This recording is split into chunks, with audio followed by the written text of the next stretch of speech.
The USS Salt Lake City saw considerable action throughout the Pacific Theater during the Second World War.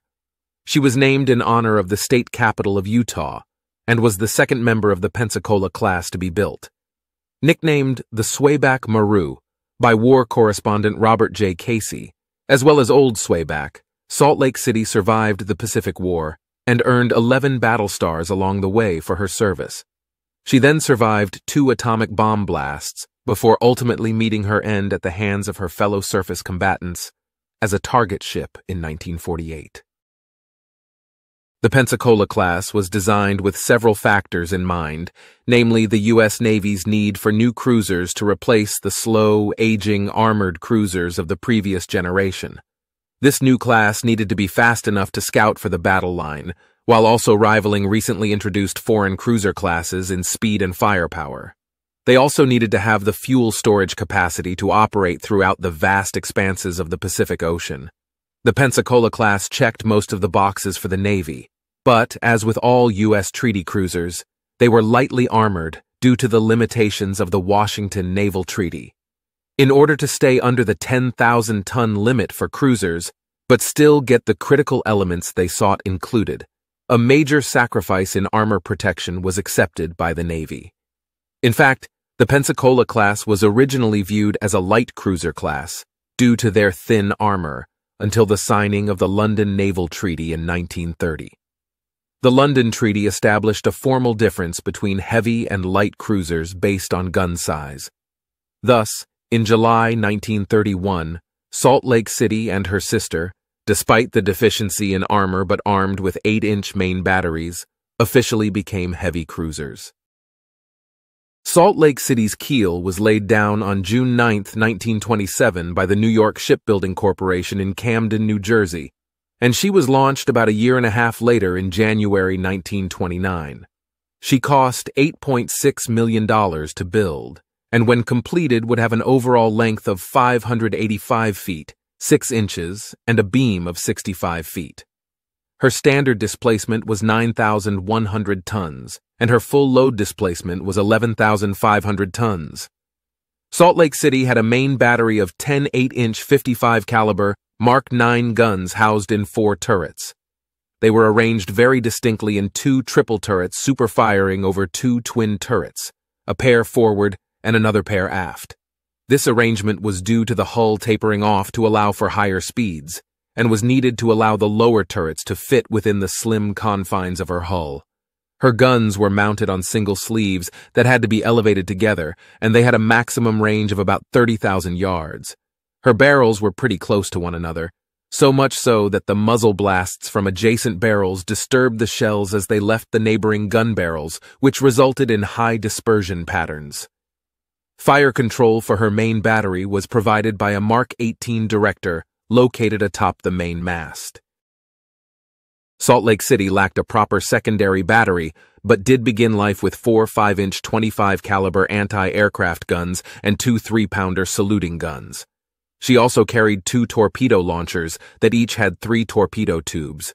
By 1942, she had an additional 4 5-inch guns added, 1.1-inch 75 caliber mounts, and 8 Oerlikon autocannons in single mounts. By 1945, the 1.1 mounts had been removed, and she had 6 quadruple 40mm Bofors mounts along with 19 Oerlikon autocannons in single mounts.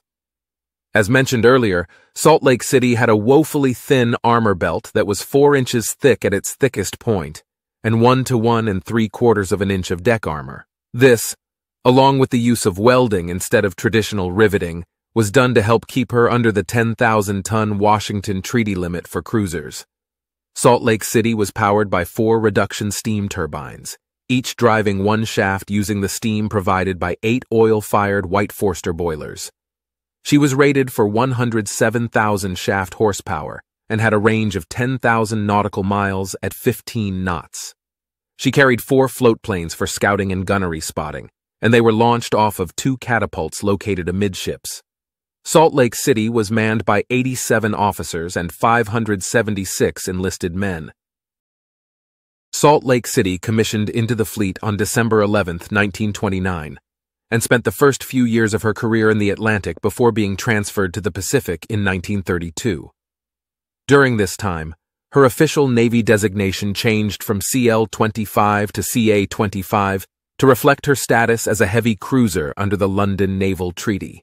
She continued to operate mostly off the U.S. West Coast and in Hawaiian waters during the next few years, with the occasional trip into the Caribbean and Atlantic for training exercises and fleet reviews. The morning of December 7, 1941, found Salt Lake City 230 miles west of Pearl Harbor, operating with the Enterprise Task Force as it was returning from Wake Island.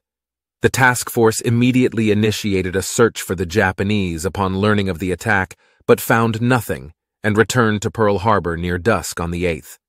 Several days later, Salt Lake City engaged a Japanese submarine that was spotted surfaced ahead of the task force, but failed to land any hits. She would spend the rest of December and then January patrolling Hawaiian waters for submarines and helping to reinforce American bases throughout the Pacific. On February 1, 1942, while screening for Enterprise, Salt Lake City, along with a group of cruisers and destroyers, was dispatched to shelled Japanese installations in the Marshalls. Several small Japanese ships in the area fell victim to the group. The task force was attacked by Japanese bombers as they retired, and Salt Lake City downed a twin-engine bomber, probably a Betty, while also assisting with the downing of another. She escorted Enterprise for the rest of February and March, as the task force conducted hit-and-run raids on various Japanese outposts throughout the Central Pacific. In mid-April, she escorted Enterprise and Hornet during the Doolittle raid and, due to this, just missed participating in the Battle of the Coral Sea in early May, as did the rest of her task force. Salt Lake City would find herself once again on carrier escort duty during the next several months, including at the start of the Guadalcanal campaign in early August. Here, she escorted the carrier Wasp during the initial landings on August 7th, and was steaming in her screen when she was torpedoed the next month by a Japanese submarine. Salt Lake City picked up some of the survivors of the stricken carrier. After the sinking of Wasp, Salt Lake City was dispatched from carrier escort duty and would finally get to do what she had been made for, slug it out with fellow cruisers in a surface engagement. This would occur in the waters between Savo Island and Guadalcanal on the night of October 11, 1942, during the Battle of Cape Esperance. At 10 p.m. on the 11th, the cruisers were ordered to launch their scout planes, and in the process, Salt Lake City's caught fire and crashed while taking off. The fire from this was seen by the Japanese, who assumed that it was a signal flare from the landing force they were sent to protect. The Japanese actually attempted to answer with their blinker lights and, despite receiving no reply, continued signaling. At about 11:30, Salt Lake City's SC surface search radar was the first to pick up the Japanese formation about 16,000 yards away to the west-northwest, steaming at 20 knots. What's interesting is that she had been told to refrain from using her SC radar on by the task force commander, Rear Admiral Norman Scott. Here, Scott showed the ignorance of some senior naval officers to the use of radar. He was under the impression that the Japanese could detect the larger waves sent out by the SC set, and he believed he would lose the element of surprise if Salt Lake City and San Francisco turned their SC sets on. Salt Lake City either didn't receive this order or ignored it. There's no definitive answer, but she was definitely using it that night. He also made the decision to use San Francisco as his flagship, despite other cruisers in the task force, namely Boise and Helena, who were equipped with the newer, more advanced SG surface radar. By about 11:45, Task Force 64 was in a perfect position to cross the T of the approaching Japanese force, which was then only about 5,000 yards off their starboard beams. Scott was asked for permission to open fire, and Scott, possibly not having a full picture of what was going on due to the lack of radar on his flagship, gave an ambiguous answer that led the entire battle line to open up on the approaching Japanese against his wishes. The Japanese were caught off guard and completely surprised that there were even American ships in the area. Salt Lake City's main battery lashed out to starboard at the lead cruiser, straddling her 4,000 yards away. Her director was ranged up 300 yards, and her second salvo never touched water according to the after-action report. She then poured it on and banged out salvo after salvo at the enemy ships for the next half hour or so. Just after midnight on the 12th, her fire control radars painted a picture of the burning Japanese ships to her engaged side. But Salt Lake City would not come through the battle unscathed, taking a shell amidships just before midnight that killed 4 men. Then, with Boise taking a beating and a heavy cruiser bearing down on her, Salt Lake City made a hard turn to starboard and put herself in between Boise and her aggressor, the Japanese heavy cruiser Kinugasa. She immediately paid the price as several 8-inch shells ripped into her.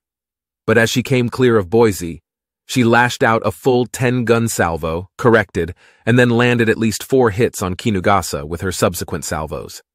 Had Salt Lake City not come to Boise's aid that night, the light cruiser may very well have been doomed after receiving multiple 8-inch shell hits, including one below her waterline that caused significant damage.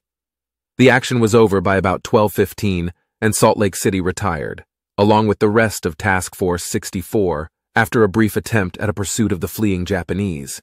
She had damage to her boilers, her steering machinery, and electric circuits, but was able to make 25 knots. Task Force 64 had sunk a destroyer, a heavy cruiser, and severely damaged another during the battle. In all, 5 men were killed and 21 were wounded aboard Salt Lake City during the engagement that night. She headed to Pearl Harbor for repairs and an overhaul that lasted until March 1943. Upon leaving the yard, she headed up to the Aleutian Islands to help deter Japanese efforts there. On the morning of March 26th, Salt Lake City, along with the Omaha-class light cruiser Richmond and 4 destroyers, encountered a Japanese force of 2 heavy cruisers, 2 light cruisers, and 5 destroyers escorting a convoy near the Komandorsky Islands. The ensuing surface action saw Salt Lake City land several hits on the Japanese heavy cruiser Nachi within the opening minutes of the battle. Then a running gun battle to the west developed, as the outgunned U.S. ships attempted to disengage the Japanese force. As the U.S. task force turned west, Salt Lake City experienced hydraulic problems leading to a limited use of her rudder, which restricted her maneuverability greatly. Then, the U.S. task force turned south as the Japanese continued their dogged pursuit. About 50 minutes later, just as several 8-inch shells slammed into Salt Lake City, another problem emerged. Salt water had entered her fuel lines, instantly extinguishing all 8 boilers. As Salt Lake City coasted to a stop, she used her forward momentum to turn broadside to the rapidly approaching enemy. She fully intended to go down fighting, but wouldn't. 3 of the destroyers in the task force rushed the Japanese formation, while the 4th stood by Salt Lake City, laying down smoke to conceal her from the enemy. Minutes later, fires were restored to her boilers, and Salt Lake City was making 15 knots, just as the Japanese disengaged and turned away, fearing an American air attack. The U.S. task force had frustrated the enemy resupply operation as the transports headed for home with their escorts. Salt Lake City had fired over 800 armor-piercing shells during the action, then some high-capacity shells once the supply of armor-piercing ammunition was exhausted. She had registered hits on 3 of the Japanese cruisers and 1 of the destroyers. Her casualties from the battle were 2 dead and about 15 wounded. Salt Lake City then departed for Mare Island for repairs and was back in the Aleutians by mid-May. She covered the amphibious landings at Attu and Kiska, convoyed and patrolled until late September when she was ordered to Pearl Harbor, arriving there on the 28th. Salt Lake City then participated in the Gilbert Islands campaign during November and December. Her next job after that was helping to secure the Marshall Islands in January and February 1944. She conducted multiple bombardments of enemy installations throughout both island chains during this time, before being dispatched to Mare Island in late April for an overhaul. She left the yard on July 1st and, after brief stints in the Aleutians and Pearl Harbor, arrived back in the forward operating area in late August. During September and October, she participated in diversionary bombardments of Wake and Marcus Islands, before joining the Fast Carrier Task Force in the Philippines in mid-October. Here, she screened for the carriers of Task Group 38.1 during the Battle of Leyte Gulf. Salt Lake City spent the rest of 1944 and the early days of 1945 conducting offensive operations against the Volcano Islands to protect the B-29 airfields in the Mariana Islands. This included numerous bombardments throughout the islands, but a particular interest in one named Iwo Jima. Salt Lake City would bombard Iwo on multiple occasions leading up to the invasion in February and provided on-call fire support once the Marines hit the beach. By the end of the battle, she had fired a total of 3,322 8-inch shells and 3,969 5-inch shells at the island. She moved on to Okinawa in April and stayed there until late May, providing fire support and repulsing kamikaze attacks. Off Okinawa, Salt Lake City fired another 9,078 8-inch shells and 14,225 5-inch shells. On May 31st, she retired to Leyte for repairs, general upkeep, and much-needed relaxation. After her return to the fleet in July, she covered operations in the East China Sea before covering occupation landings in northern Honshu in late September. Salt Lake City then participated in Operation Magic Carpet before being added to the roster of test vessels for Operation Crossroads, the atomic bomb experiments and evaluation tests at Bikini Atoll in mid-1946. She survived both atomic bomb blasts and was decommissioned on August 29th. Salt Lake City was sunk as a target ship on May 25, 1948, about 130 miles off the coast of Southern California. She was stricken from the Naval Vessel Register on June 18, 1948.